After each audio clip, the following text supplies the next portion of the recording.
Good morning, नमस्कार। Good morning, नमस्कार। आप हैं हमारे फेसबुक लाइव सेशन में, जो अब तक का हमारा थर्ड सेशन है। और हमारे साथ है transport commissioner Shri Ravi Jain ji sir. Sir please welcome कीजिए हमारे व्यूअर्स का। सभी व्यूअर्स को मैं नमस्कार करता हूं। आज ये हमारा फेसबुक लाइव सेशन का तीसरा संस्करण है और हम आज आपसे रूबरू हो रहे हैं। और आज हम परिवहन विभाग से जुड़ी हुई तीन महत्वपूर्ण जो स्कीम्स होती हैं, तीन महत्वपूर्ण कार्य होते हैं, फंक्शंस होते हैं, उनके बारे में हम चर्चा करेंगे। जिसमें कि परमिट सबसे महत्वपूर्ण है। परमिट, रजिस्ट्रेशन और पॉल्यूशन कंट्रोल, इनके बारे में हम आज आपसे चर्चा करेंगे। और कोई भी क्वेरीज आपकी हैं, आप इस पे कमेंट सेक्शन में आप डालिए, उस पे हम उन क्वेरीज का हम जवाब आपको देंगे उसी वक्त। और जब भी अगर आपको ऐसा लगे कि इस समय आपके पास क्वेरीज नहीं है, तो आप हमें हमारे फेसबुक लाइव पर कभी भी कमेंट करके कोई भी क्वेरीज पूछ सकते हैं, बाद में भी इसका आपको जवाब दे देंगे। जैसा कि आप सबको पता है कि लास्ट सेशन में सर ने आपके ड्राइविंग लाइसेंस और दूसरे संबंधित जो लाइसेंस होते हैं उनके बारे में क्वेरीज के बताया था। और इस सेशन में सबसे पहले मैं स्टार्ट करना चाहूँगी हमारे रजिस्ट्रेशन से। सर मेरा फर्स्ट क्वेश्चन ये है कि नॉर्मली जो रजिस्ट्रेशन होता है वो क्यों ज़रूरी होता है वाहनों के लिए? सभी प्रकार के वाहन जो चलते हैं हमारे यहाँ पर यातायात में रहते हैं, सबको रजिस्ट्रेशन करवाना आवश्यक होता है। ये सेंट्रल मोटर व्हीकल एक्ट के अनुसार है। और वाहनों का रजिस्ट्रेशन होने से एक तरह से वाहनों की गिनती रहती है, वाहनों के बारे में पता रहता है। ये एक पूरा डेटाबेस होता है वाहनों का, जो बहुत ही ज़रूरी है, सिक्योरिटी पर्पज से भी ज़रूरी है, जानकारी के लिए भी ज़रूरी है। और इससे कई पॉलिसी डिसीजंस भी होते हैं कि किस प्रकार के वाहन कितनी संख्या में है, किस ओनर के पास में है, किस कॉस्ट में लिया गया है, और कितने वाहन कहाँ पर चल रहे हैं और कहाँ पे रजिस्ट्रेशन हुआ है। तो ये इस जानकारी के लिए बहुत महत्वपूर्ण है कि प्रत्येक वाहन जो कि सड़क पर उतरा है उसका रजिस्ट्रेशन किया है, और इसी के अनुरूप हम रजिस्ट्रेशन करते हैं। सर रजिस्ट्रेशन के लिए हमें आवेदन कहाँ करना पड़ेगा? जब हम वाहन खरीदते हैं तो राजस्थान में, मैं आपको बता दूं, राजस्थान में सबसे पहले ये शुरू किया गया था कि रजिस्ट्रेशन के लिए आपको आरटीओ या डीटीओ ऑफिस जाने की जरूरत नहीं है। जो भी नॉन ट्रांसपोर्ट व्हीकल है, जैसे हम घरेलू उपयोग के लिए या निजी व्हीकल खरीदते हैं, कार खरीदते हैं, स्कूटर खरीदते हैं, जीप खरीदते हैं, उसके लिए जब आप डीलर के वहां पर जाते हैं तो डीलर के वहीं पर उसी गाड़ी का रजिस्ट्रेशन हो जाता है। आपको कहीं भी आरटीओ डीटीओ ऑफिस जाने की जरूरत नहीं है। लेकिन यदि कोई ट्रांसपोर्ट व्हीकल आप खरीदते हैं, ट्रांसपोर्ट व्हीकल से मेरा आशा है कमर्शियल व्हीकल से वो व्हीकल्स जो भार ढोते हैं या पैसेंजर्स ले जाते हैं, जैसे कार, जैसे बसेस हैं, ट्रक्स हैं, ट्रेलर्स हैं, उनका रजिस्ट्रेशन आरटीओ या डीटीओ ऑफिस में ही होता है। और उनका रजिस्ट्रेशन के लिए आपको, जब आप डीलर के पास जाते हैं, जब आप कोई व्हीकल खरीदते हैं, तो आपको उसकी टीआरसी मिलती है। टीआरसी मतलब टेम्परेरी रजिस्ट्रेशन सर्टिफिकेट। उस टीआरसी को देते वक्त आपसे उसका जो भी फीस है या टैक्स है वो ले लिया जाता है, और उसके बाद में आपको एक टीआरसी दी जाती है। वो टीआरसी आप जहां भी जाएंगे, फॉर एग्जांपल आप जयपुर में किसी शोरूम से या डीलर से आपने कोई ट्रांसपोर्ट व्हीकल लिया है, कोई ट्रक या बस या कोई लोडिंग टैक्सी या कोई ऐसी चीज ली है, टैक्सी, तो उसके लिए आप उस डीलर के पास जाएंगे, वो आपको टीआरसी देगा। उस टीआरसी को लेकर आप डीटीओ या आरटीओ के पास जाएंगे संबंधित, वहां से उसका फाइनल रजिस्ट्रेशन सर्टिफिकेट आपको जारी होगा। नंबर, जो फाइनल नंबर्स हैं वो आपको जारी होंगे। और इसमें मैं आपको ये भी बताना चाहता हूं कि अगर कोई निजी वाहन भी है और अगर आप उसका खरीद तो रहे हैं जयपुर से, लेकिन रजिस्ट्रेशन आप उसका करवाना चाहते हैं कहीं सीकर में या कहीं अजमेर में रजिस्ट्रेशन करवाना चाहते हैं, तो उसका भी जयपुर में आपको टीआरसी मिलेगी। और उसके बाद में जो फाइनल रजिस्ट्रेशन है वो डीटीओ ऑफिस अजमेर या जहां पर भी आप फाइनली करवाना चाहते हैं वहां पर उसका रजिस्ट्रेशन होगा। ओके सर, आपने रजिस्ट्रेशन बारे में बताया। अब मैं ये जानना चाहूंगी कि रजिस्ट्रेशन की फीस जो अलग अलग वाहनों की अलग अलग होती है, तो कुछ वाहनों की आप फीस के बारे में थोड़ा बता दीजिए। अगर हम रजिस्ट्रेशन की फीस का देखें तो जैसे 3 व्हीलर्स हैं या लाइट मोटर व्हीकल्स हैं, अगर वो नॉन ट्रांसपोर्ट व्हीकल है, फॉर एग्जांपल अगर वो ऐसा व्हीकल है जो कि लोडिंग टैक्सी है या टैक्सी कार है, तो उसकी रजिस्ट्रेशन जो फीस है वो होगी 600 रुपया। लेकिन वही ट्रांसपोर्ट व्हीकल है तो उसकी रजिस्ट्रेशन फीस 1000 रुपया होगी। और मीडियम गुड्स व्हीकल है उनका 1000 रुपया रजिस्ट्रेशन फीस है। और मीडियम पैसेंजर मोटर व्हीकल्स है उसकी फीस भी 1000 है। लेकिन अगर कोई हैवी गुड्स व्हीकल है, ट्रक है, ट्रेलर है, तो उनकी रजिस्ट्रेशन फीस 1500 रुपया होगी। और हैवी पैसेंजर मोटर व्हीकल है, फॉर एग्जांपल बस है, तो उसकी भी 1500 रुपया रजिस्ट्रेशन फीस होगी। ठीक है सर। जब आप मैं थोड़ा सा इसमें आपको ये बताना चाहता हूँ कि रजिस्ट्रेशन में जब आप रजिस्ट्रेशन करवाने जाते हैं उस वक्त जो आपकी वाहन से जो टैक्सेस लिए जाते हैं वो वन टाइम टैक्स ले लिए जाते हैं। फॉर एग्जांपल आप एक कार खरीदने जा रहे हो या कोई ऐसा व्हीकल खरीदने जा रहे हो, कोई भी व्हीकल, तो उसमें राज्य सरकार द्वारा जो निर्धारित टैक्स है वन टाइम टैक्स वो आपसे लिया जाता है। उसके ऊपर ग्रीन टैक्स आपसे लिया जाता है, उसका सरचार्ज लिया जाता है। और ये जो रजिस्ट्रेशन फीस मैंने जो अभी आपको बताई, ये वाली रजिस्ट्रेशन फीस आपको देनी पड़ती है। और उसके बाद तत्काल ही आपको नंबर्स अलॉट हो जाते हैं।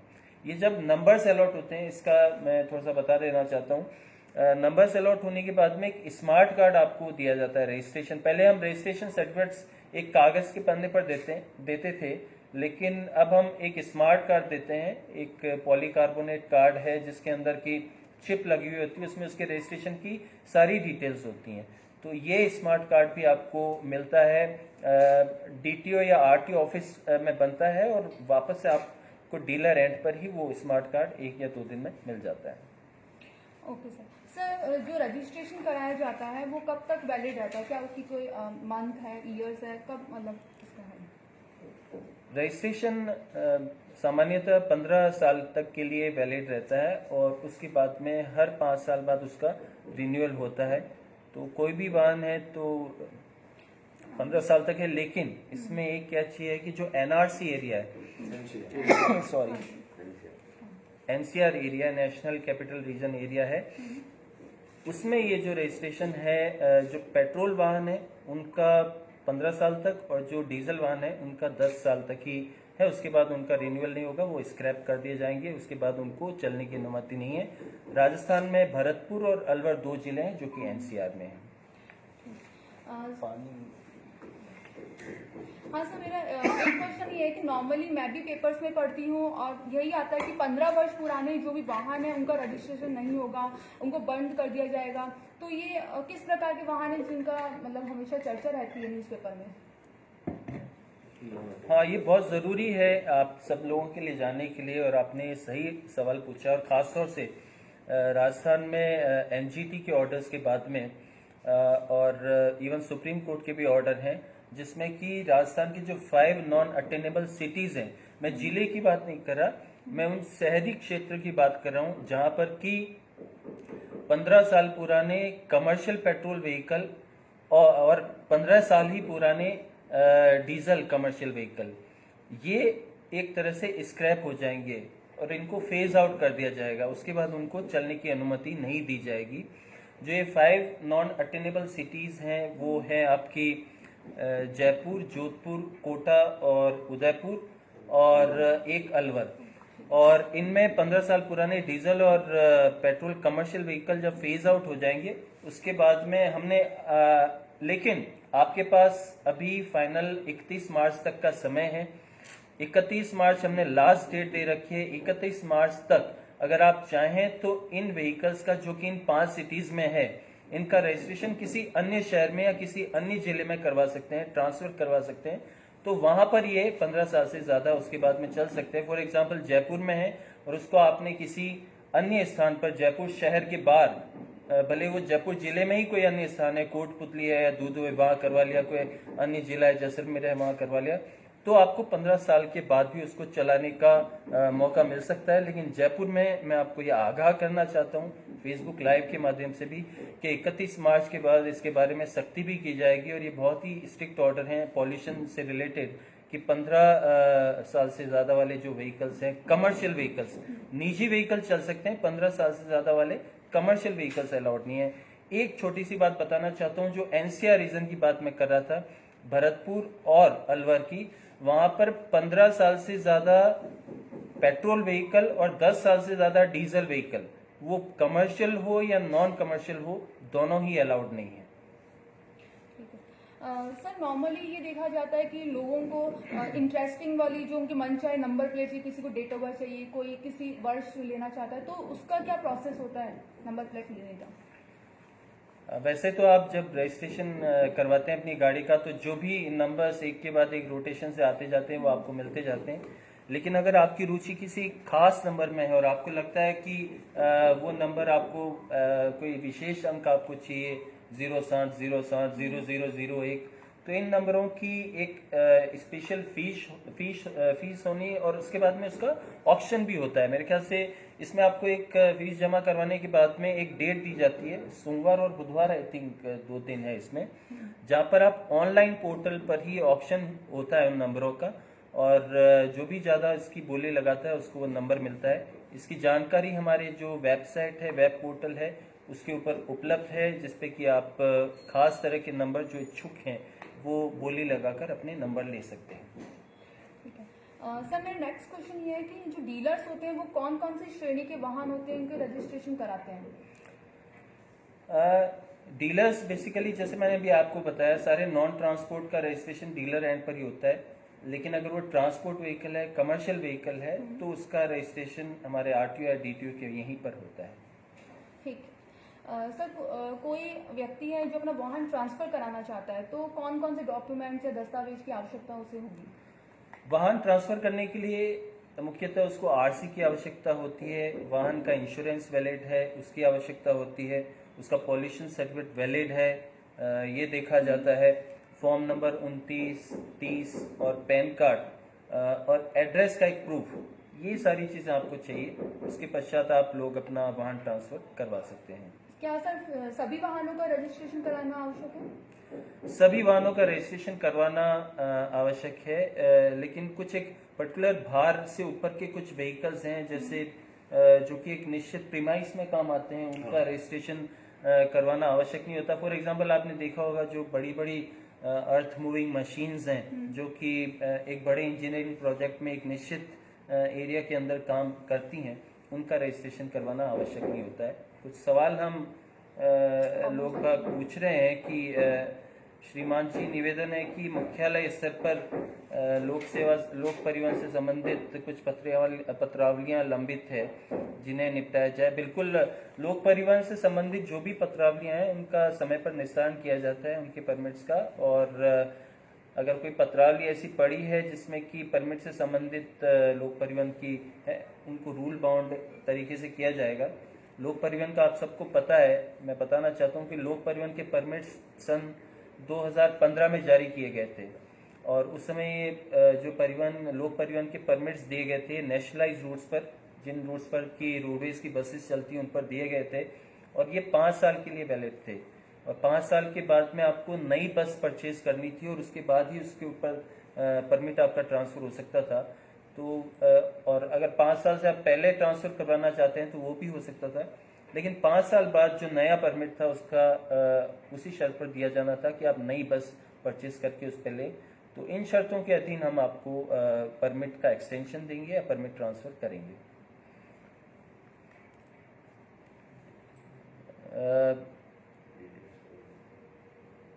कुछ लोगों ने अच्छी बातें भी बताई है परिवहन के बारे में। मिस्टर नरेंद्र महावर सैनी जी कह रहे हैं कि परिवहन विभाग को अत्याधुनिक रूप से तकनीक से जोड़ने से आपकी सोच को परिवहन विभाग में कार्यरत सभी सूचना सहायक पूर्ण ईमानदारी और मेहनत से निर्वहन कर रहे हैं।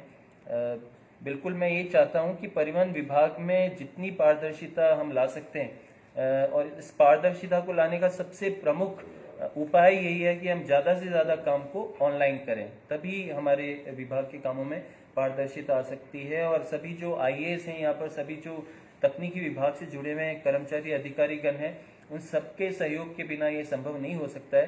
तो जो सभी लोग ये काम कर रहे हैं तकनीकी रूप से, उनको भी मैं बहुत बहुत धन्यवाद देना चाहता हूँ। हम एक तरह से जनता से जुड़ा हुआ विभाग है, जो तकनीकी या ऑनलाइन सेवाओं के माध्यम से हम जनता को बहुत ही इफेक्टिव रूप से सेवाएं पहुँचा सकते हैं। सर मेरा नेक्स्ट क्वेश्चन ये है, अगर आरसी गुम हो जाती है, मोस्टली देखा भी गया कि बहुत लोगों की गुम हो जाती है, तो इसके लिए क्या किया जाए, क्या प्रोसेस होता है वापस हम आरसी लेना चाहते हैं? एक तो इसके लिए आपको आरसी की गुम होने की एक एफआईआर दर्ज करवानी चाहिए पुलिस में, और दूसरा एक फॉर्म नंबर 26 होता है जो भरकर अगर आप आरटीओ डीटीओ ऑफिस में देते हैं तो हम आपको डुप्लीकेट आरसी दे देते हैं। आरसी आपकी गुम हो गई है, सपोज करें आप ट्रैवल कर रहे हैं और कोई पुलिस वाला अगर आपको पकड़ लेता है और आरसी दिखाने के लिए कहता है तो आप अपने एम परिवहन में या डिजी लॉकर में जो आरसी की आपकी कॉपी है उस कॉपी को आप अगर उसको शो करते हो तो वो बिल्कुल उसको मानेगा कि ये बिल्कुल वैलिड कॉपी है। इसके बारे में भी मैं आपको बता देता हूँ कि ये जो दो ऐप्स हैं एम परिवहन और डिजी लॉकर, ये हमेशा आप अपने मोबाइल में रखें और इसके अंदर जो भी आपने आइदर ऑनलाइन या ऑफलाइन जो भी स्टोर किए हुए हैं अपने डॉक्यूमेंट्स, उन डॉक्यूमेंट्स को पुलिस बिल्कुल वैलिड मानेगी। डिजी लॉकर में आप सभी तरह के डॉक्यूमेंट्स रख सकते हैं, मार्कशीट रख सकते हैं, अपनी डीएल रख सकते हैं, अपनी आरसी रख सकते हैं, आधार डॉक्यूमेंट रख सकते हैं, इसमें फोटो भी क्लिक कर सकते हैं, ऑनलाइन देखा जा सकता है। और इसी तरह एम परिवहन में डीएल और आरसी ये आप एम परिवहन में रख सकते हैं।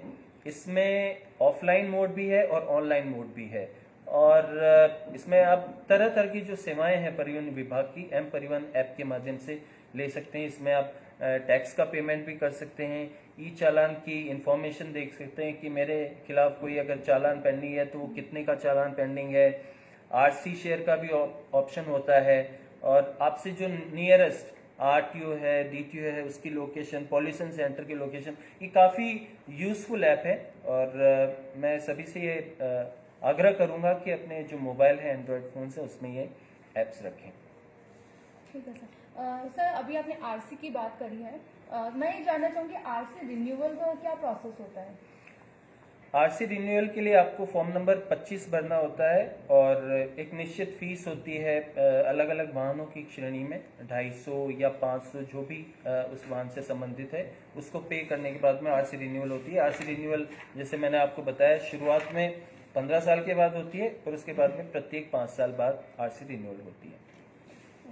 सर मेरा नेक्स्ट क्वेश्चन ये है कि एक जिले से कोई वाहन खरीद रहा है, उसके बाद उस वाहन का उसे रजिस्ट्रेशन कराना है दूसरे जिले में, तो इसके लिए क्या मतलब प्रोसेस होगा?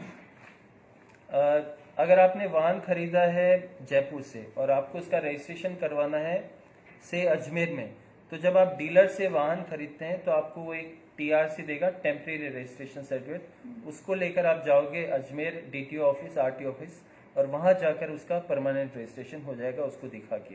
तो इसमें आप कहीं भी रजिस्ट्रेशन अपने वाहन का करवा सकते हैं। आपने कहीं बाहर से वाहन खरीदा है, कहीं से भी खरीदा हो, उसका रजिस्ट्रेशन आप कहीं से भी करवा सकते हैं। सर क्या बिना नंबरों के हम गाड़ी नहीं ले जा सकते दूसरे जिले में? बिना नंबरों के आप गाड़ी, जब आप नई गाड़ी खरीदते हैं और डेफिनेटली जैसा कि मैंने अभी आपको बताया कि सपोज करो उसका डीलर ने आपको टीआरसी दी है तो टीआरसी आपको अपने साथ में रखनी पड़ेगी। ये टीआरसी लेकर आप किसी दूसरे जिले में जाकर वहां से परमानेंट रजिस्ट्रेशन सर्टिफिकेट ले सकते हैं। इस टीआरसी कोई वैलिडिटी है? ये जो टीआरसी है ये 1 महीने के लिए वैलिड रहेगी। इसके बाद 1 महीने के अंदर अंदर आप अपना परमानेंट रजिस्ट्रेशन सर्टिफिकेट ले सकते हैं। 1 महीने से ज्यादा फिर आप इस गाड़ी को नहीं चला सकते टीआरसी के माध्यम से। और सर जो कोई दूसरे राज्य से आ रहा है वो वाहन नंबर मतलब कैसे लेगा? दूसरे राज्य से अगर कोई वाहन आ रहा है वो भी हमारे यहाँ पर आकर वहां से एक एनओसी चाहिए उसको। सपोज करो उसने एक वाहन खरीदा है हरियाणा से या दिल्ली से एक वाहन खरीदा है और उसके बाद में यहाँ आकर जयपुर में उसका रजिस्ट्रेशन करवाना चाहता है तो वो दिल्ली से उसकी एनओसी लाएगा आरटीओ ऑफिस से और उसके बाद में यहाँ पर आकर वो उसका रजिस्ट्रेशन करवा सकता है। और सर अगर कोई वाहन जो दूसरे राज्य में पंजीकृत है और उसको हम राजस्थान में कितने दिन तक संचालित कर सकते हैं?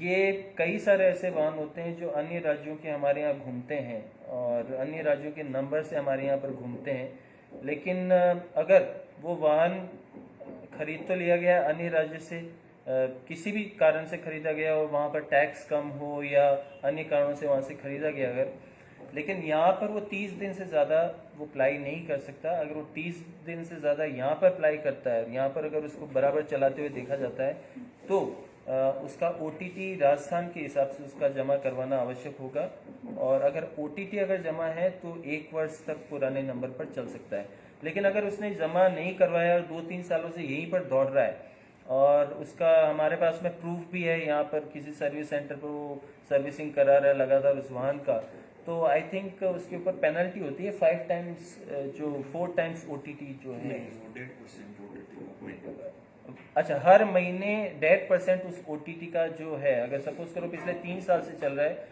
तो पिछले 3 सालों से हर महीने 1.5% उस OTT का उसको पेनल्टी देना पड़ता है, प्लस जो राजस्थान की OTT है वो उसको जमा करवानी पड़ती अभी अपन ने छूट भी दे रखी है पेनल्टी पे 31 मार्च तक। है। और आप सब लोगों के लिए एक अच्छी खबर ये भी है कि 31 मार्च 2021 तक हमने इस पेनल्टी या शास्ति में छूट दे रखी है। अगर अभी कोई वाहन बहुत पुराना ऐसा है जिसने कि टैक्स जमा नहीं करवाया है तो वो सिर्फ अपना टैक्स जमा करवा के इससे मुक्त हो सकता है, उसको ब्याज या शास्ति देने की कोई आवश्यकता नहीं है। सर नेक्स्ट मैं पूछना चाहूँगी, हाइपोथिकेशन क्या होता है, इसकी क्या कोई प्रक्रिया होती है हटवाने की या क्या है? हाइपोथिकेशन के बारे में वैसे RC यादव जी पूरा उसको बताएंगे, लेकिन फॉर्म 35 में इसको 2 प्रतियों में भरकर इसके लिए आवेदन करना होता है। हाइपोथिकेशन एक्चुअली आप जो गाड़ी का फाइन, तो एक तो काम इसको दर्ज कराने का होता है कि आप उसका रजिस्ट्रेशन सर्टिफिकेट में दर्ज करवाएं। दर्ज कराते समय 34 नंबर फॉर्म, जिसमें फाइनेंसर के साइन और सील होता है। यदि आपने लोन चुकता कर दिया तो आप उसको हटवा सकते हैं आपके अपने रजिस्ट्रेशन सर्टिफिकेट से, जिसको हायर परचेज टर्मिनेशन भी बोलते हैं। उसके लिए 35 नंबर फॉर्म निर्धारित है, उस पर भी आवेदक के हस्ताक्षर तथा वित्त पोषक फाइनेंसर के हस्ताक्षर होते हैं। और इन फॉर्म्स को यदि आपने कहीं से नोटरी से अटेस्टेड करा करके और यदि RT ऑफिस DT ऑफिस में जमा करा दिया तो आपका हाइपोथिकेशन वहां से हट जाता है। Thank you sir.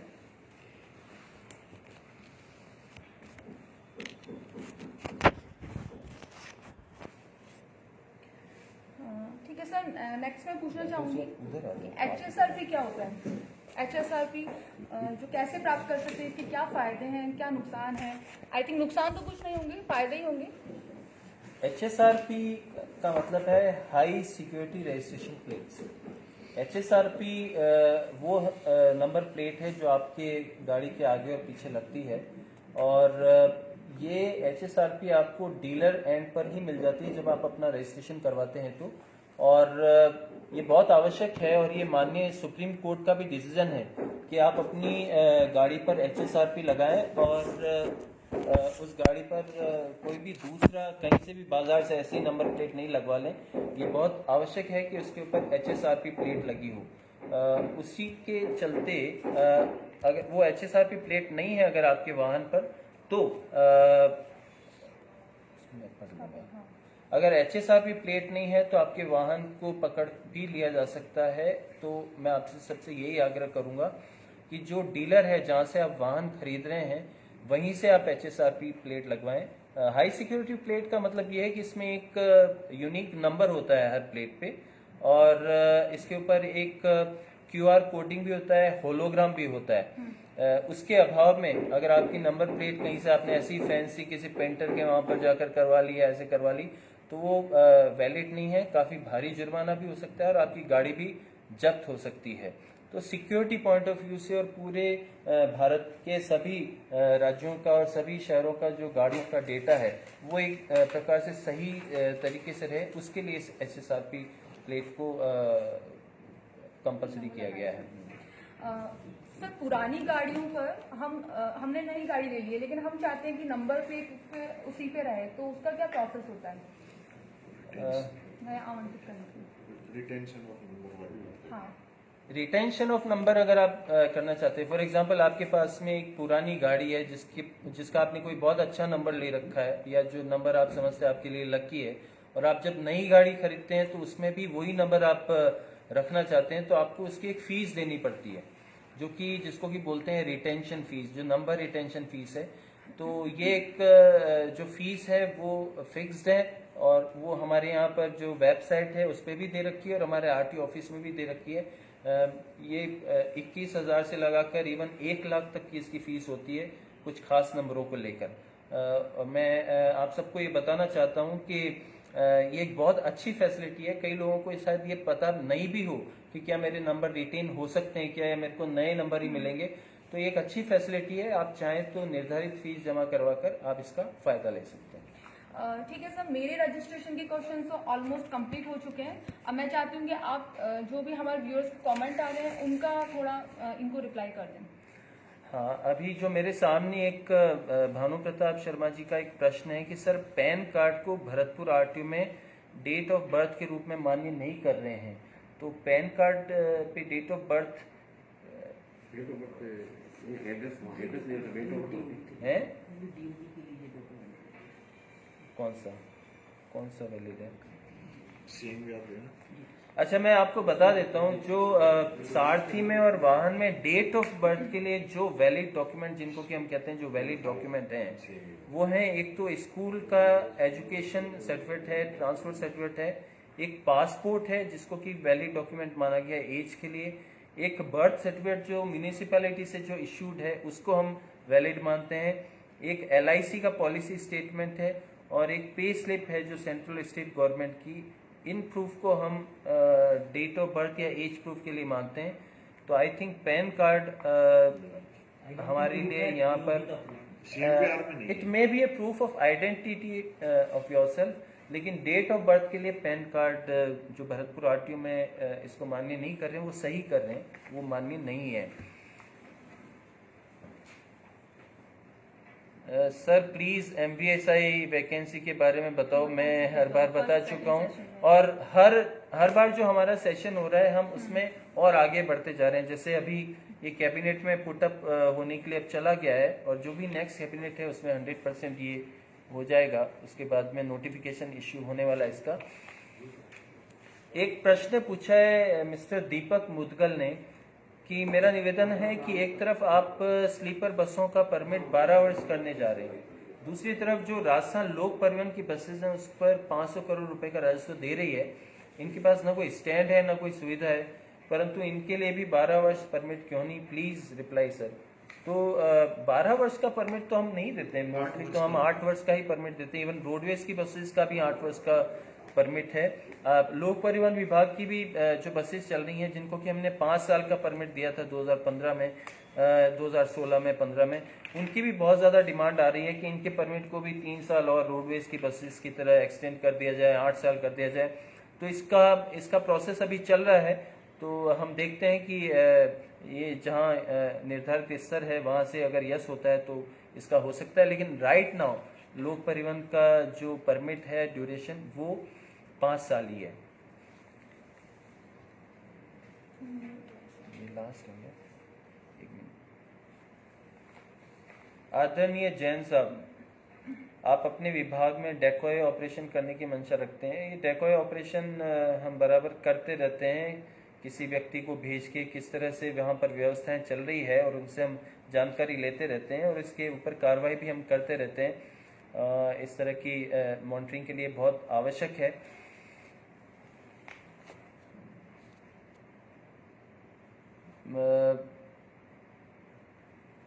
अलग अलग जिलों में राज्य कर अलग अलग क्यों लिया जाता है? अलग अलग जिलों में अलग अलग कर नहीं होता है, सभी जगह सेम ही कर होता है।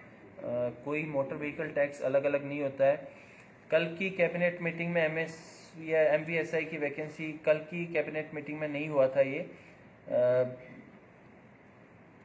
हाउ कैन आई, सपना शाह हैं जिन्होंने ये पूछा है कि how I can apply for learning driving licence. बहुत सिंपल है, आप अपने ऑनलाइन पे जाके गूगल पे सारथी सॉफ्टवेयर पर जाएं। जो Sarathi software is for driving licence, उस पर जाने के बाद जो लर्निंग लाइसेंस है उस पर ऊपर आप क्लिक करें, उसमें जाते ही वो पूरा खुल जाएगा और उसमें आप लर्निंग लाइसेंस के लिए अप्लाई कर सकती हैं। सिर्फ ये शर्त है कि आपकी एज है वो 18 साल की होनी चाहिए।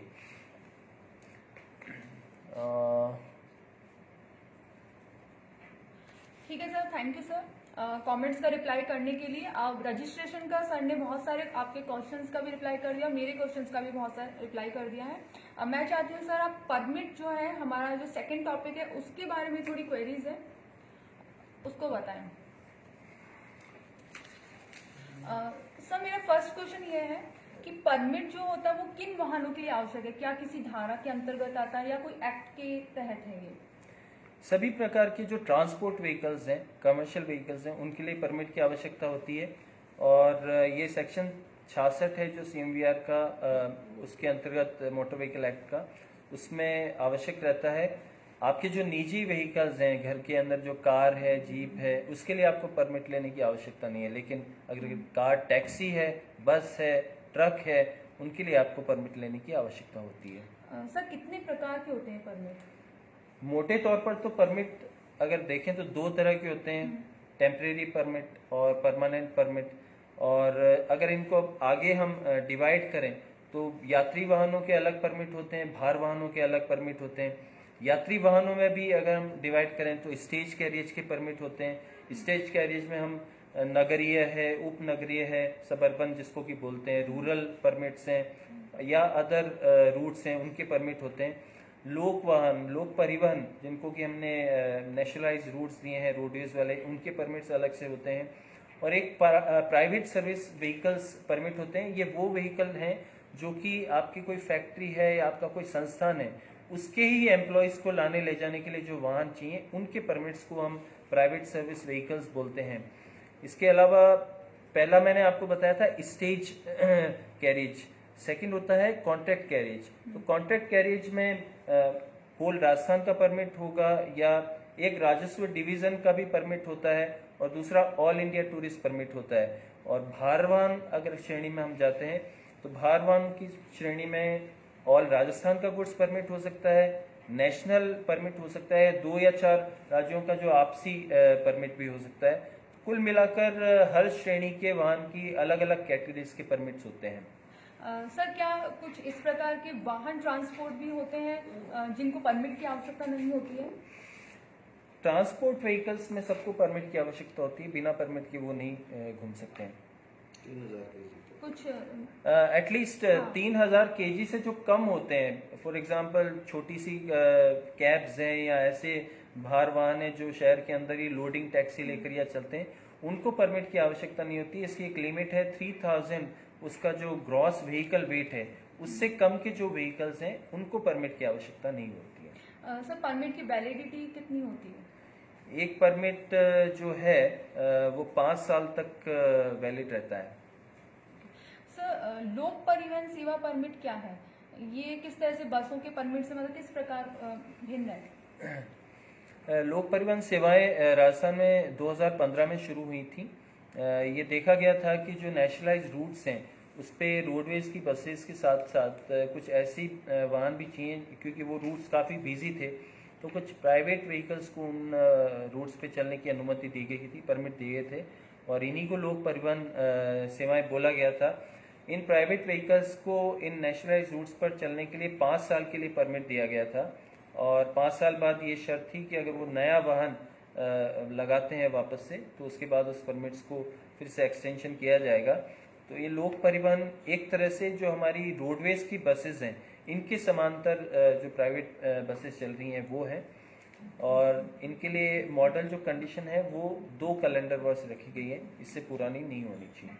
सर अस्थायी परमिट क्या है, इसकी क्या अवधारणा है? टेम्परेरी परमिट्स वो होते हैं जो हम किसी स्पेशल प्रयोजन के लिए अपने बसेस को यूज़ करना चाहते हैं। फॉर एग्जांपल हम किसी पिकनिक पे जा रहे हैं या किसी शादी में जा रहे हैं, तो हम 2 दिन के लिए, 5 दिन के लिए, and to an extent of maximum 1 month अपन अस्थायी परमिट, टेम्परेरी परमिट ले सकते हैं।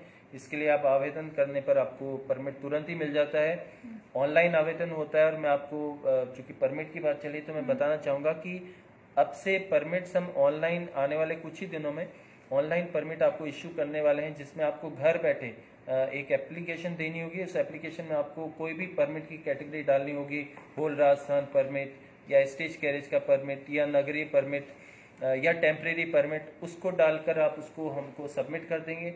जो कंसर्न आरटीओ है वो उसको चेक करने के बाद में आपको परमिट जारी कर देगा और आप अपने घर पे ही उस परमिट को डाउनलोड कर पाएंगे।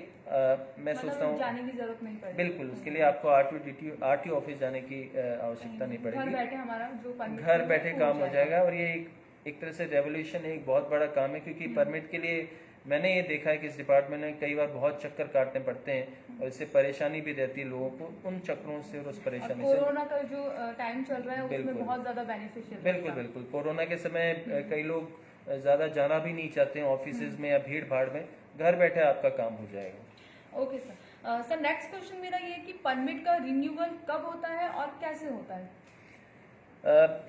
जैसे मैंने आपको बताया कि एक परमिट की वैलिडिटी 5 साल होती है, तो 5 साल के बाद में उसका रिन्यूअल वहीं आरटीओ ऑफिस में जाकर एक निर्धारित फीस जमा करवाने के बाद हो जाता है। एक प्रश्न मैं काफ़ी समय से देख रहा हूँ, मिस्टर जितेश यादव ने एक प्रश्न लिखा है कि श्रीमान से निवेदन है कि पिछले लाइव सेशन में एमनेस्टी की छूट के बारे में फरवरी और मार्च की पेनल्टी के लिए श्रीमान के द्वारा कुछ स्पष्ट आदेश निकलने के लिए बोला गया था, वो आदेश निकले हैं या नहीं? अगर निकले हैं तो कृपया अपने अधीन सभी ऑफिस में भेजने का कष्ट करें। अभी भी वाहन स्वामी से फरवरी और मार्च की पेनल्टी ली जा रही है।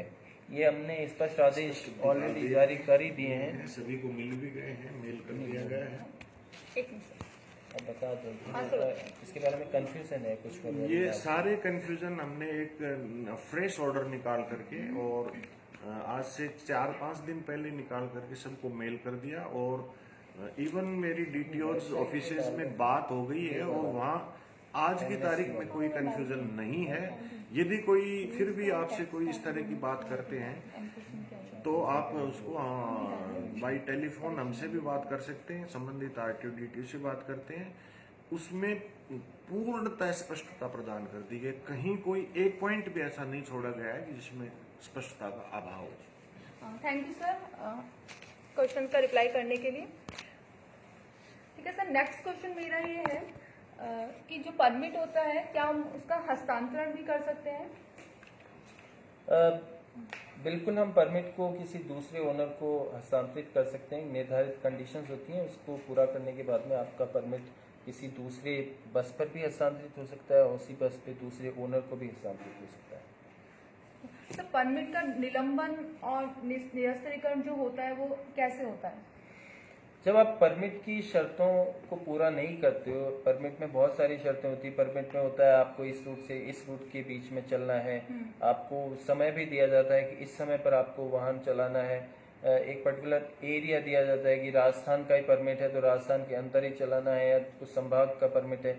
अगर इन परमिट कंडीशंस को आप वायलेट करते हो या आपको अपने मोटर व्हीकल में जीपीएस सिस्टम लगाना है, इन परमिट का अगर आप वायलेशंस करते हो इन परमिट शर्तों का, तो आपका परमिट हम कैंसिल कर सकते हैं, उसको सस्पेंड कर सकते हैं। ठीक है सर, जो परमिट होता है उस पर दूसरे वाहन की प्रतिस्थापन रिप्लेसमेंट उसके क्या नियम है? अगर दूसरा वाहन समान प्रकृति का है और निर्धारित मॉडल कंडीशंस को पूर्ण करता है तो उस कंडीशन में हम उसको हस्तांतरित या प्रतिस्थापित कर सकते हैं। क्या सर कोई अपील का भी प्रावधान है परमिट संबंधी? जैसे मैंने अभी आपको बताया कि परमिट को हम जब कैंसिल करते हैं, किसी कारण से आपका परमिट कैंसिल हुआ है, उसमें आपको अगर कोई आपत्ति है कि नहीं मेरा परमिट बिना वजह से कैंसिल कर दिया गया है जबकि मेरे पास इसके कुछ तथ्य हैं जिस कारण से कैंसिल नहीं होना चाहिए, तो धारा 86 में इसका निलंबन और निरस्तीकरण अगर कर दिया गया है तो उसकी अपील STAT में आप उसकी अपील कर सकते हैं। सर कुछ मेरे पास कमेंट्स आए हैं और क्वेश्चंस हैं। एक जो मोहन रारा नाम जी के हैं वो कह रहे हैं कि मोटर ड्राइविंग स्कूल को उनका सुझाव है कि ऑनलाइन किया जाए। मोहन जी, आपने एक तरह से लीड ली है पूरे राजस्थान में कि किस तरह से मोटर ड्राइविंग स्कूल्स मॉडल की तरह चलने चाहिए और जो सारी शर्तें हैं उसमें उसके अनुसार चलने चाहिए। और आप यहाँ हमारे ऑफिस भी आए थे और आपके साथ में हमने एक मीटिंग भी करी थी सभी मोटर ड्राइविंग स्कूल्स की। आने वाले कुछ ही समय में हम इस तरह की व्यवस्थाएं करने जा रहे हैं कि पूरा जो मोटर ड्राइविंग स्कूल्स का जो सारे स्कूल्स हैं वो ऑनलाइन सिस्टम से जुड़ जाएंगे। उसके अंतर्गत जो ट्रेनिंग दी जा रही है उसको भी हम ऑनलाइन देख सकेंगे और हम ये वेरीफाई कर सकेंगे कि जो आप क्लेम करते हैं कि हमने हैवी व्हीकल से इसको 30 घंटे की ट्रेनिंग दी है या हमने इसको लाइट मोटर व्हीकल की ट्रेनिंग दी है, वो अगर हम उसको यहाँ पर वेरीफाई करेंगे, अगर किसी व्यक्ति ने वो ट्रेनिंग नहीं ली है तो उसको आप लर्निंग लाइसेंस नहीं दे पाओगे। तो हम शीघ्र ही ऑनलाइन उसका हम करने जा रहे हैं इस पूरे मोटर ड्राइविंग स्कूल्स को। सर आप दो क्वेश्चन है हमारे अपर परिवहन आयुक्त प्रवर्तन नियम रिप्लाई करेंगे। सर मेरा क्वेश्चन ये है कि बीकानेर डीटीओ में स्थायी लाइसेंस के स्लॉट 20 अप्रैल के बाद मिल रहे हैं, लोगों के लर्निंग लाइसेंस समाप्त हो, तो वो कह रहे हैं कि स्लॉट बढ़ाइए, तो ये डेफिनेटली आपका वैलिड क्वेश्चन है और इस पे वैलिड आपको आंसर भी मिलना चाहिए। आरटीओ बीकानेर को इसमें इंटरवेंशन करना होगा और यदि उसको एक्स्ट्रा टाइम्स ना सैटरडे संडे या हॉलीडे को या सुबह मॉर्निंग आवर्स में एक्स्ट्रा हो करके इसकी स्लॉटिंग को इस तरह से रीशेड्यूल करना चाहिए कि आपका लर्निंग लाइसेंस लैप्स ना हो। सर सेकंड क्वेश्चन ये आया है कि बीकानेर में कुछ कार्मिक और परिवहन निरीक्षक है जिनकी ड्यूटी लगाई जा रही है फिटनेस सेंटर में, तो उससे उनका काम प्रभावित हो रहा है। एक क्वेश्चन ये बिल्कुल जायज बात नहीं होगी कि किसी आदमी को यदि एक्स्ट्रा ड्यूटी दी जाती है तो वो अपना मूल काम भी करेगा, भले उसको उसके लिए एक्स्ट्रा टाइम में बैठना पड़े। यदि उसकी फिटनेस सेंटर पे ड्यूटी लगाई जाती है तो उसको जो मूल आवंटित काम है वो भी वो भले एक्स्ट्रा टाइम में बैठ के संपादित करें, पूरा करें। फिटनेस सेंटर्स को भी रेगुलेट करने के लिए हमें इस तरह से कर्मचारियों को भेजने की आवश्यकता रहती है। दोनों काम इम्पोर्टेंट है, दोनों काम साथ साथ किए जाएंगे, इसके लिए उसका मूल काम प्रभावित नहीं होगा। थैंक यू सर बताने के लिए हमारे व्यूअर्स का हमारे क्वेश्चन का। सर एक क्वेश्चन ये है मेरा, परमिट के लिए क्या नवाचार किए जा रहे हैं? परमिट में हम सबसे पहले तो यही नवाचार कर रहे हैं कि जो ऑनलाइन सिस्टम है, जैसा कि मैंने अभी आपको बताया, ऑनलाइन सिस्टम हम जब कर देंगे तो इसमें आपको वहाँ पर ऑफिस जाने की आवश्यकता नहीं पड़ेगी और घर बैठे आपको परमिट्स मिल जाएंगे। और मुझे लगता है यही सबसे बड़ा नवाचार है। आने वाले समय में बहुत सारी और भी सर्विसेज हैं परमिट के अलावा। हमारे पास में ये भी बहुत ज़्यादा डिमांड आती है कि जो टेम्परेरी परमिट्स हैं उसमें बहुत ज़्यादा कई बार टाइम लग जाता है, उसका प्रयोजन ही खत्म हो जाता है टेम्परेरी परमिट का। तो जब आपको घर बैठे हम ये इशू करेंगे और इसकी मॉनिटरिंग अपने यहाँ से करेंगे तो डेफिनेटली परमिट का जो सिस्टम है वो काफ़ी इजी हो जाएगा, सरल हो जाएगा। सर क्या परमिट को लेकर भी बजट में कुछ प्रावधान किए, क्या घोषणा की गई है?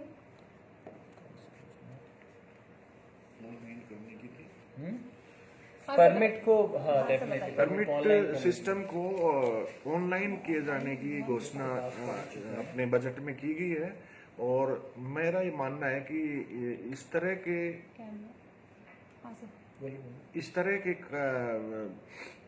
प्रावधान को लागू करने में राजस्थान बहुत ही लीडिंग स्टेट है और परमिट एक बहुत महत्वपूर्ण गतिविधि है। फीस वगैरह उसके बारे में आप हमारे फीस तो वही, जैसे रजिस्ट्रेशन के लिए अलग अलग फीस होती है, रिन्यूअल ऑफ रजिस्ट्रेशन के लिए अलग अलग फीस होती है, इसी प्रकार अभी 2 व्हीलर को भी परमिट की आवश्यकता होती है। जैसे कोई बाइक टैक्सी चलाता है 3 व्हीलर, तो सेगमेंट वाइज है ना, जो लोअर सेगमेंट है उन पे लोअर टैक्स नहीं सॉरी फीस रखी गई है। इस और फिर है ना क्रम से बढ़ते हुए लाइट मोटर व्हीकल के लिए तो कुछ ज्यादा है, फिर मीडियम व्हीकल्स के लिए उससे ज्यादा है, फिर हैवी पैसेंजर व्हीकल के लिए सबसे ज्यादा है। तो फीसेज तो उसी तरह से अलग अलग है, कम से कम इसमें 5 या 6 श्रेणियां जो हमारी वेबसाइट पे जाके देख सकते हैं। ठीक है सर, परमिट के जो क्वेश्चन थे वो मैंने तो आपसे ऑलमोस्ट पूछ लिए हैं।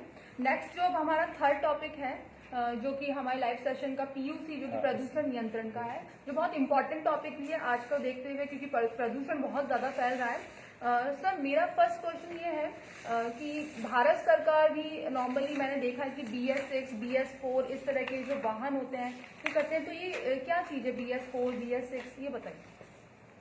ये प्रदूषण के मानक हैं BS4, BS6 और अभी हाल ही में पिछले वर्ष ये उसके बाद में मार्च के बाद से BS4 के वाहन बनना बंद हो चुके हैं। अब सारे जो वाहन जो आ रहे हैं मार्केट में वो ओनली BS6 वाहन ही आ रहे हैं।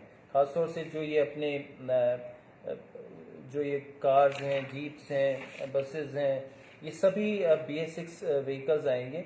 और जो हैवी जो अर्थ मूविंग या इस तरह के व्हीकल्स हैं, जो कंस्ट्रक्शन इक्विपमेंट्स हैं, उसमें भी अब इस साल 2021 में मार्च के बाद से BS3 से BS4 के वो उसमें कंडीशंस में आएंगे। तो बेसिकली ये पोल्यूशन के मानक हैं, वर्ल्ड लेवल के मानक हैं, और इन मानकों को पूरा करने के लिए ये आवश्यक है कि हम एक पर्टिकुलर BS को सेटिस्फाई करता हुआ वाहन ही लें।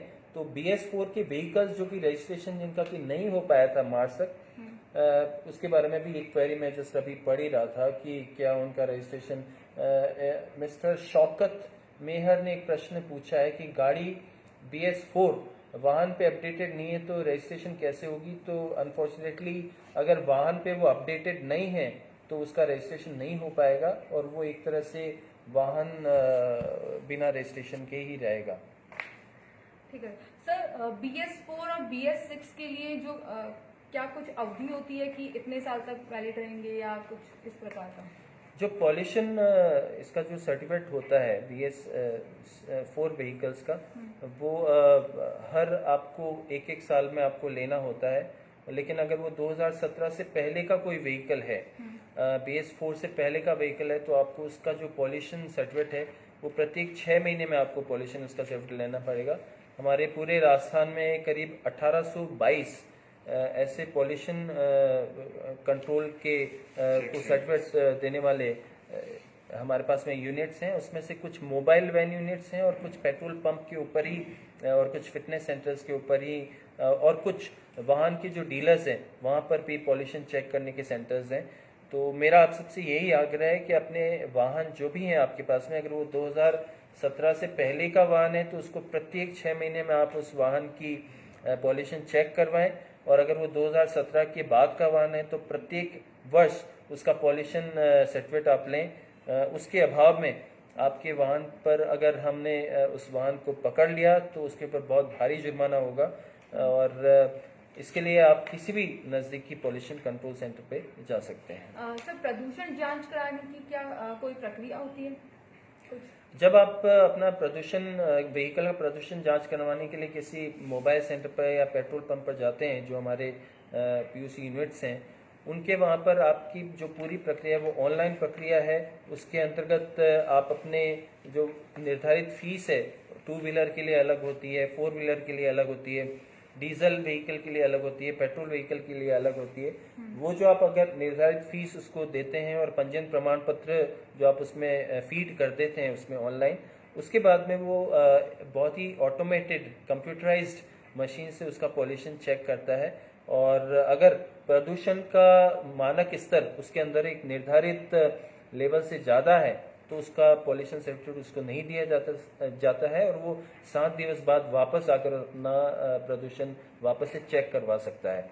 लेकिन सबसे बड़ी बात यह है कि आपका गाड़ी भले डीजल का हो या पेट्रोल का हो, आपको अपनी गाड़ी का प्रदूषण का जो जांच है, प्रदूषण की जो जांच है, प्रत्येक निर्धारित समय में करवानी अत्यावश्यक है।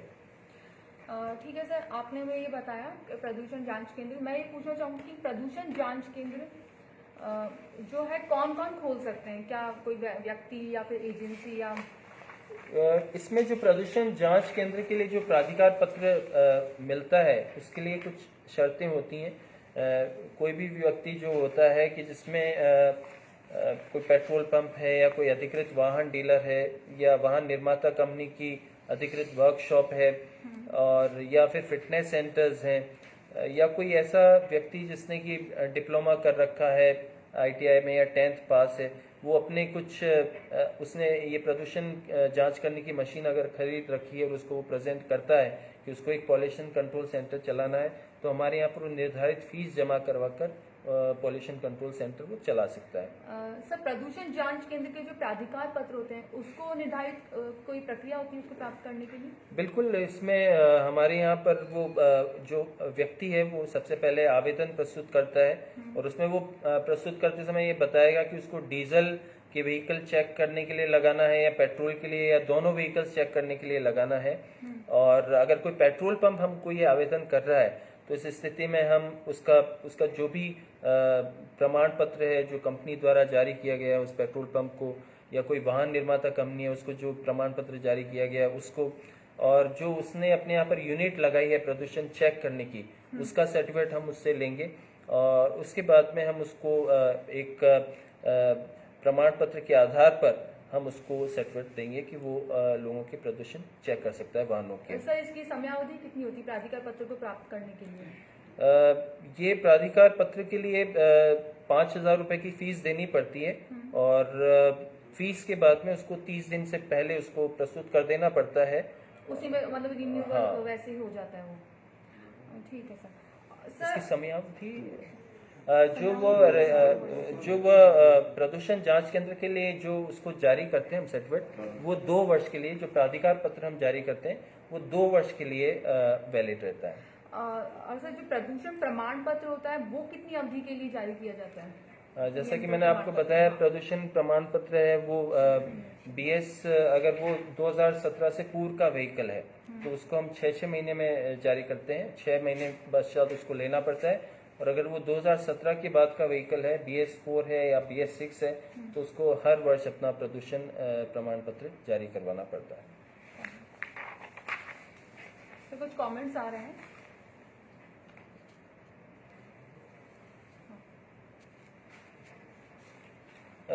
बीकानेर जिले में मॉडिफाइड कर वाहनों पर डीजे साउंड से खुलेआम शादी समारोह आदि में मुख्य वाहनों पर घूमते हैं, ध्वनि प्रदूषण करते हैं। बेसिकली इसको आप कलेक्टर के यहाँ पर या SP साहब के यहाँ पर शिकायत कर सकते हैं और हम भी इन वाहनों के ऊपर कार्रवाई करते हैं जो कि अपने वाहनों को मॉडिफाइड करके चलाते हैं।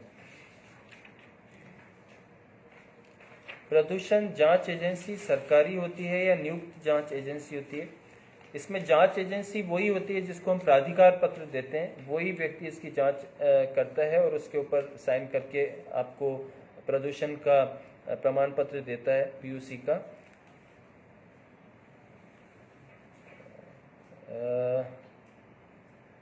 वसीम अकरम मुगल जी ने लिखा है, रवि जी जब आप चित्तौड़ में कलेक्टर थे तो ये कार्यकाल शानदार रहा, ये सिविल इंजीनियर, बहुत अच्छा आपने मेरे लिए लिखा है, थैंक यू।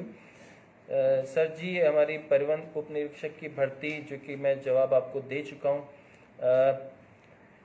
सर संभाग स्तर की जो ये एक प्रश्न पूछा है विजेश दायमा जी ने कि सर संभाग स्तर की जो परमिट जारी होते हैं उनमें टैक्स का क्या प्रावधान है और क्या प्रक्रिया है, ये इसके बारे में RC यादव जी आपको बताएंगे। हाँ सर, एक मिनट।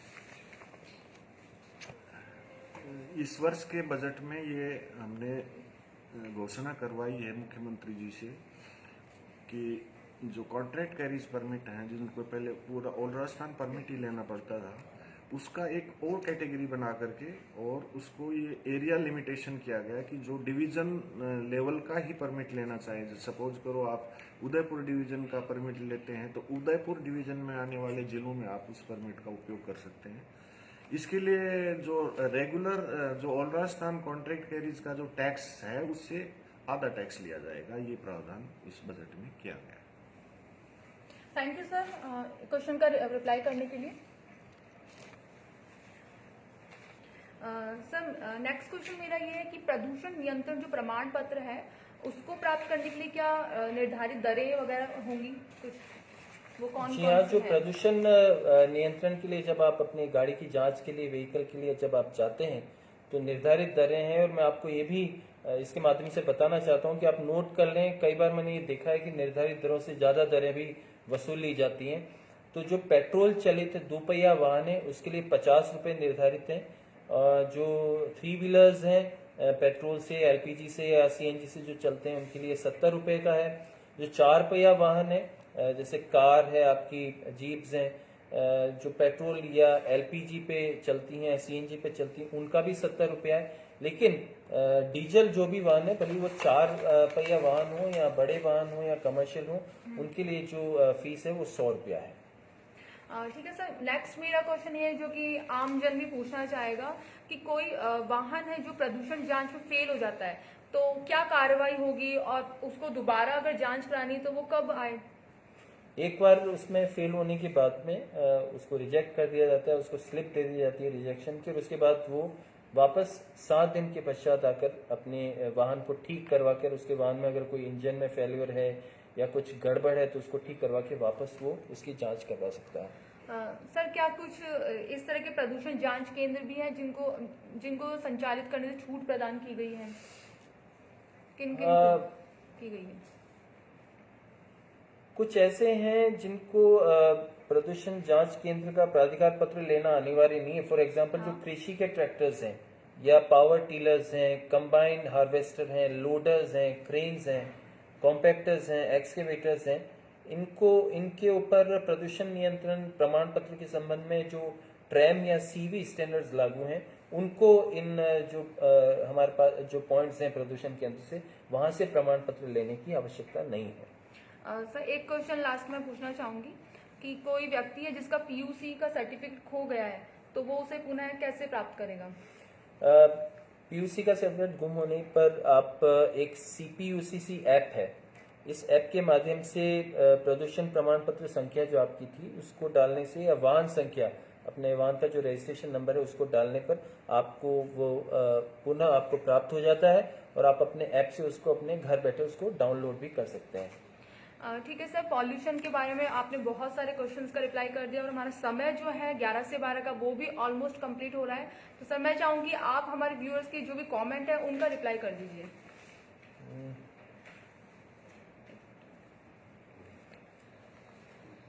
पुनः मैं आपको आज ये भी बताना चाहता हूं कि ऑर्गन डोनेशन की जो मुहिम हमने चला रखी है, उसमें आप हमारा सहयोग करें, सपोर्ट करें। ये एक बहुत ही पुनीत कार्य है, पवित्र कार्य है। जो भी व्यक्ति भले वो ड्राइविंग लाइसेंस को नया बनवाने जा रहा है या उसका रिन्यूअल करवाने जा रहा है या डुप्लीकेट वाहन लेने जा रहा है, जब वो फॉर्म फिलअप करें तो जब आपसे प्रश्न पूछा जाए कि अगर in case some accident happens would you like to donate your organ, तो उसमें कृपया आप उसको यस में क्लिक करें कि हाँ मैं अपना ऑर्गन डोनेट करना चाहता हूँ। मृत्यु के पश्चात आपके जो शरीर के अंग हैं किसी व्यक्ति के काम आएंगे, वो जिंदा रह पाएगा, उससे बढ़कर क्या सर्विस हो सकती है। तो कृपा करके जरूर आप ऑर्गन डोनेशन पे क्लिक करें और एक बहुत ही पुनीत कार्य के भागी बने। राजस्थान परिवहन विभाग ने इसमें बहुत अच्छी लीड ली है और एक बहुत अच्छा काम किया है, इस प्रश्न को कंपलसरी किया है। सभी से मेरा यही आग्रह रहेगा। मैं सभी व्यक्ति जो आज इस फेसबुक लाइव सेशन में जुड़े हैं, जिन्होंने की बहुत सारी क्वेरीज भी की हैं और जिन्होंने इसको जो हमने आपको इन्फॉर्मेशंस दी हैं उनको आपने ध्यान से सुना है, और मेरे जो सारे सहकर्मी हैं जो यहाँ पर बैठे हैं, सोनम जिसने की कंपेयरिंग की है, RC यादव जी, नानू राम जी, राजेश शर्मा जी, श्रीपाल जी और रोहिताश जी, ये जो मेरी टीम है जो यहाँ पर बैठी है, उनको भी मैं बहुत बहुत धन्यवाद करना चाहता हूँ कि इन्होंने सभी प्रश्नों को पढ़ा है, मेरे तक पहुँचाया है, जो भी मटेरियल है उसको इकट्ठा किया है और इस शानदार सेशन को अंजाम दिया है। मैं पुनः आप सबको जो यहाँ पर आप लोग पधारे हैं बहुत बहुत धन्यवाद करता हूँ। थैंक यू सो मच आपका प्रीशियस समय देने के लिए, और आपको भी व्यूअर्स थैंक यू। हम नेक्स्ट सेशन में जुड़ने के लिए तैयार रहिएगा। Thank you so much.